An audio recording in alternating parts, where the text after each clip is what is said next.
धम्मपद गाथा क्रमांक 241।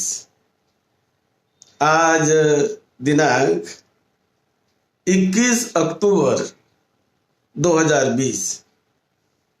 ये धम्मपद की गाथा की देशना तथागत भगवान बुद्ध ने श्रावस्ती के जेतवन बुद्ध विहार में रहते समय ही एक लालूदाई स्थवीर को उद्देश्य करके ये देशना कही थी। असज्जयाय मलामंता अनुत्थान मला घरा मलं वन्नस्को सज्जं पमादो रखतो मलंकी मलं वन्नस्को सज्जं पमादो रखतो मलंकी। तथागत भगवान बुद्ध श्रावस्ती के अनाथ पिंडिक द्वारा बनाए गए जेतवन महाबुद्ध विहार में रहते थे। उस समय श्रावस्ती में 5 करोड़ श्रद्धालु नागरिक रहते थे, ऐसा इसमें उल्लेख है।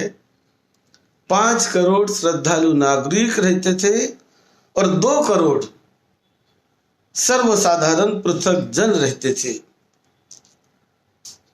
और ये जो श्रद्धालु नागरिक थे, धम्म के रास्ते चलने वाले, ये हमेशा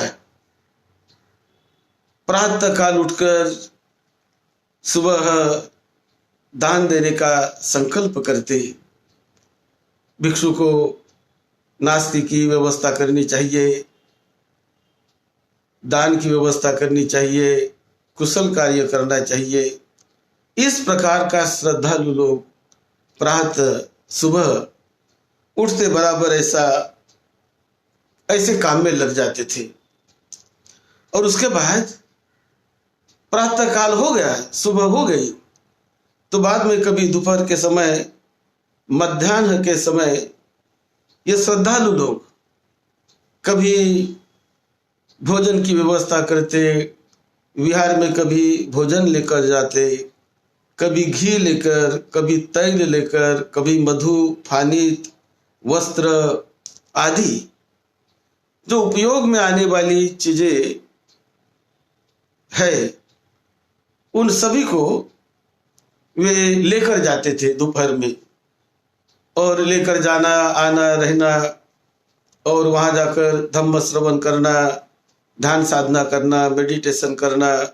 तो इस प्रकार बहुत सारी श्रद्धालु लोग ये ऐसा समय वो बिताते। और जब कुछ लोग धम्म श्रवण करके आदि शाम को जब अपने घर लौटते, कुछ लोग दोपहर में आकर कुछ समय रुककर बाद में जब घर लौटते धम्म प्रवचन सुनकर, तो वे प्रवचन सुनकर धम्म का प्रैक्टिकल अभ्यास करके, ध्यान भावना करके और प्रवचन सुनकर बहुत ही प्रमुदित हो जाते, बहुत प्रसन्न होते, बहुत प्रीति और बहुत आनंद उनको उनके जीवन में मिलता।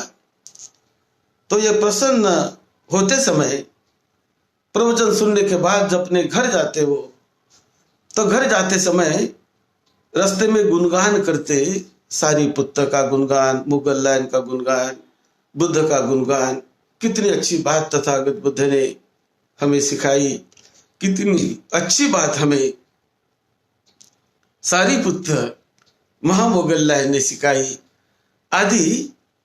जो प्रवचन देने वाले भिक्षु को सुनकर ये बड़ा गुणगान करते हुए बाहर जाते थे।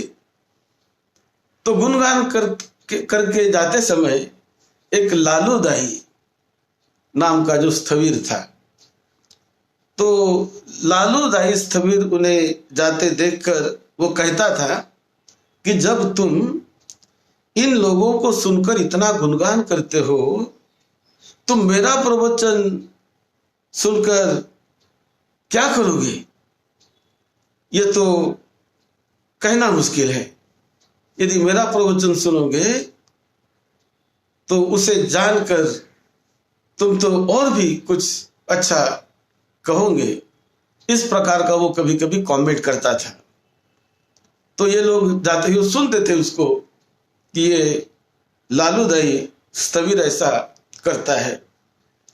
तो लोगों ने एक बार ऐसा सोचा कि चलो भाई हम आज इस लालू दाई स्थवीर को सुनेंगे। और ऐसा सोचकर जो हमेशा आने जाने वाले सुनने वाले लोग तो लालू दाई स्थवीर के पास चले गए और बोलने लगे, उनको वंदन किया, बोलने लगे, बनते आप हमें अपना प्रवचन सुनाइए। तो उसके लिए लालू दाई स्थवीर अब तैयार हो गया। तैयार होकर धम्म देशना करने वाले कुर्सी पर वो जाकर विराजमान हुआ और वहां कुर्सी पर बैठकर वो अपना पंखा इधर उधर डुलाता है, इधर उधर पंखा डुलाता है और बहुत प्रयत्न करता है कि कोई देशना वो दे, कुछ उसे याद आ जाए। लेकिन बहुत प्रयत्न करने के बाद भी उसे एक भी गाथा याद नहीं आई। वो एक गाथा का भी स्मरण नहीं कर पाया। तो लोग देख रहे कि भत्ते सुनाओ, हमें सुनाओ। तो वो कहने लगा, उसको याद नहीं आ रहा था। अब वो कहने लगा कि देखो, मैं आपको गाथा सस्वर सुनाऊंगा, मैं ऐसी गाथा सुनाऊंगा। तो इस प्रकार वो बोलने लगा। अब उन्होंने कहा, देख सुनने वालों ने कि ठीक है भाई, अब सुनाएंगे ना बाद में हमको, तो चलो हम तब तक दूसरी तरह जाकर सुन ले दूसरों को। तो वे सब दूसरी जगह गए, दूसरे को सुना और फिर सुनने के बाद आ गए कि बनते अभी सुनाइए, सस्वर गाथा सुनाइए ना। ऐसा जब कहने लगे तो कहने लगा, आप ऐसा करो, आप अन्य भिक्षु का पाठ सुन लो, मैं आपको कल सुनाऊंगा सुबह। ऐसा बोलकर वो उन्होंने जाने के लिए कह दिया। अब जो हमेशा सुनने वाले उपासक वो दूसरे दिन भी आ गए, आकर कहने लगे, बनते आप सुनाइए ना, हमें प्रवचन सुनाइए। तो इस प्रकार का कोई अभिनय करके उसने उसे भी टाल दिया। इस प्रकार का 4 बार उनको प्रयत्न करने के लिए कहा गया, 4 बार उसको अवसर दिया गया। लेकिन 3-4 बार देने के बावजूद वो जब कुछ सुना नहीं पाया, तो जो धर्म कथिक थे उन लोगों ने उसको ढेले से, कभी पत्थर से तो कभी डंडे से उसको मारा। ढेला मारने लगे उसके तरफ, अरे तुझे तो आता कुछ भी नहीं और तू केवल निंदा करता है, सारी पुत्र की निंदा करता है, मोगल लाइन की तू निंदा करता है, तुझे एक गाथा का भी स्मरण नहीं है। और ऐसा करके वो लोगों ने उनको ढेले मारा, तो कोई लकड़ी तो कोई दूर से जो मेरा ऐसे मारकर उसे भगा दिया। और वो लालू दाई मरण भय से भाग गया और भागते भागते एक मलकूप में जाकर गिर गया। भागते भागते और सब चर्चा होने लगी, भिक्षु में चर्चा होने लगी कि देखो ये जो लालूदाई जो भिक्षु है वो हमेशा हमेशा सारिपुत्र की महामोगल लाइन के प्रवचनों पर टॉन्ट करता है, निंदा करता है, इसे आता तो कुछ भी नहीं, और आज देखो इसकी कैसी गति हो गई है, ये मलकूप में गिर गया है भागते भागते। तो ये बात भिक्षु संघ कहने लगे और ये बात बुद्ध तक पहुंच गई। क्या हुआ क्या हुआ? नहीं ऐसा ऐसा हुआ। बुद्ध को सारी बातें इन लोगों ने बताई।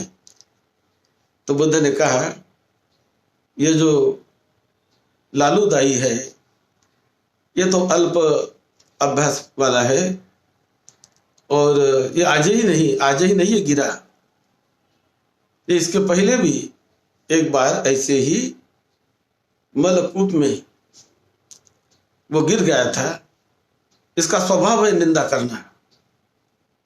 तो एक बार ऐसे हुआ करके तथागत बुद्ध ने इस घटना के बाद बुद्ध ने एक जातक की कथा सुनाई, जातक की कहानी सुनाई। सुकर जातक, ये सुकर जातक और सिंह ये दोनों मित्र थे।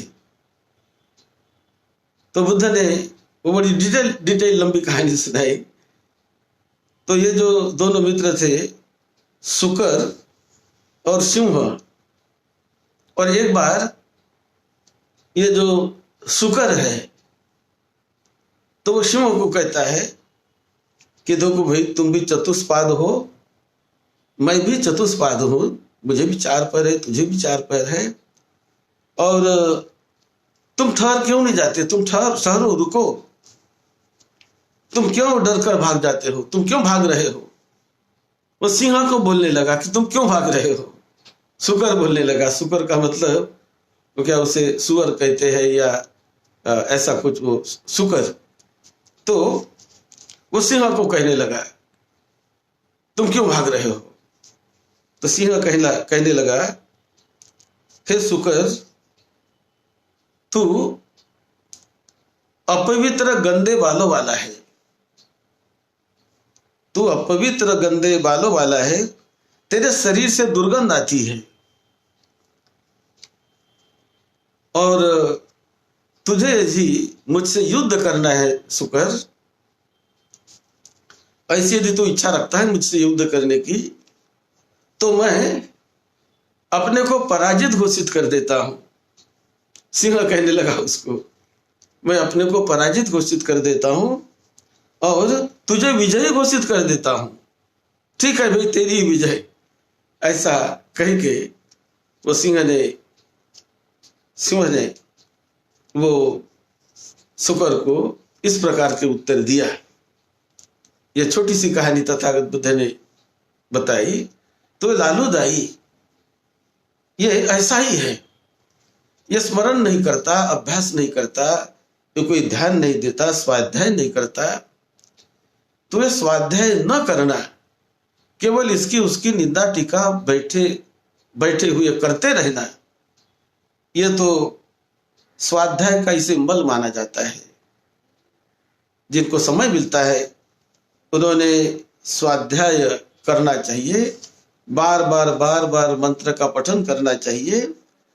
तो ये मंत्र या बार बार पठन करने से गाथाएं याद आती है, याद रहती है, सूत्र याद रहते हैं। यदि उसको पठन न किया जाए, हम पठन करेंगे ही नहीं लंबे समय तक, तो वो याद नहीं रहते, वो भूल जाते हैं। तो इसीलिए उसको पठन करना चाहिए, तब वो याद रहते हैं। ये पठन न करना, बार बार न दोहराना, ये स्वाध्याय का उसे मल माना जाता है। इसी प्रकार जिस मकान में हम रहते हैं, जिस घर में हम रहते हैं, उस घर की हर साल मरम्मत करनी चाहिए, उसका जीर्णोद्धार करना चाहिए, तो मकान लंबे समय तक टिकता है। यदि मकान का हमने जीर्णोद्धार नहीं किया, उसकी मरम्मत नहीं की, तो ये मकान गिर जाता है, जल्दी ही नष्ट हो जाता है। तो जीर्णोद्धार न करना ये मकान का, घर का मैल माना जाता है। उसी प्रकार आलस, प्रमाद, ये आलस, ये रूप का, वर्ण का मैल माना जाता है।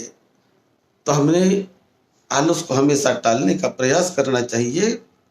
और इसी प्रकार ये जो प्रमाद है, जो कोई रक्षा करता है, जो कोई चौकीदारी करता है, तो चौकीदारी करने वाले व्यक्ति ने बहुत सतर्क रहना चाहिए, प्रमाद नहीं करना चाहिए। यदि रक्षा करने वाला प्रमाद करने लगे, वो अपनी ड्यूटी ठीक से नहीं करता हो, प्रमाद करता हो, आलस करता हो, तो उसे रक्षक का मैल कहा जाता है। इसी प्रकार कोई गौएं चराने वाला, ठीक से उन्होंने अपनी गौओं को चराना चाहिए बहुत जागरूकता से। यदि वो गौओं को ठीक से नहीं चराता, उसकी तरफ ध्यान नहीं देता, तो उनकी गौएं, ये गायें दूसरे के खेत में, दूसरे के बाड़ में चली जाती है, दूसरे के खेत में चली जाती है और वहां जाकर उनके फसल को खाने लगती है। और जब उनके फसल को खाने लगती है तो वो खेत के मालिक, तुम्हारे गाय ने हमारे फसल को खाया करके, वो खेत के मालिक वो दंडित करते हैं उस गौ रक्षा करने वाले को, गाय चराने वाले को दंडित करते, करे तूने ध्यान नहीं दिया और तेरी गाय हमारे यहाँ आ गई, ऐसा करके वो उसे दंडित करते रहते हैं। तो इसीलिए गाय चराने वालों ने हमेशा गाय की तरफ ध्यान देना चाहिए। उसी प्रकार तथागत बुद्ध ने बताया कि बुद्धिमान व्यक्ति ने हमेशा अपने 6 इंद्रियों की तरफ ध्यान देना चाहिए कि यदि हम अपने 6 इंद्रियों की तरफ ध्यान न दे और उसको जैसा वैसा प्रमाद करने लगे और जैसा वैसा उसको ढीला ढाला छोड़ दे, तो वो इंद्रिय दुराचार करने लग जाते हैं और उसका दंड भोगना पड़ता है उस आदमी को। इस प्रकार की ये गाथा बड़ी महत्वपूर्ण इस घटना पर तथागत बुद्ध ने कही। असज्जाय मलामंता अनुत्थान मला घरा मलंग वन्नस को सज्जन पमादो रखतो मलंग। तो ये जो मल है, यानी ये प्रमाद है, ये प्रमाद रक्षक का मल होता है। और सूत्र को, गाथा को पाठ नहीं करना, स्वाध्याय नहीं करना, ये भी बार बार स्वाध्याय करते रहने से वो गाथाएं, मंत्र, सूत्र वो याद रहते हैं। वो बार बार कहना चाहिए, नहीं करे तो याद नहीं रहते। इस प्रकार की ये गाथा इस अवसर पर, वो कालुदाई स्थविर के अवसर पर तथागत बुद्ध ने ये सुनाई। और किसी की निंदा ना करे, स्वयं अपना प्रयास करना चाहिए, अपने आप को अपलिफ्ट करने का प्रयास करना चाहिए और उस रास्ते से चलते रहे तो कल्याण ही होगा, मंगल ही होगा। इसी में सबका कल्याण है। एक दूसरे की निंदा लालस्ती में किसी का कल्याण नहीं होता। हम अपने आप को अच्छा बनाने का प्रयास करें, अपने आप की तरफ ध्यान दें, अपने आप को हर क्षेत्र में ऊंचा उठाने का प्रयास करें और अपग्रेड कर अपने आप को। इसी में बड़ा कल्याण है। केवल किसी की निंदा नालस्ती करने में लाभ नहीं होता है। यही बात तथागत बुद्ध ने इस मंगलमय गाथा के द्वारा बताई है। आप सबको निरोगत्व मिले, लंबी उम्र मिले, सबको सुख शांति मिले, आपके परिवार के छोटे बड़े सभी को सुख शांति मिले, आपकी जीवन यात्रा बड़ी मंगलमय पार पड़े।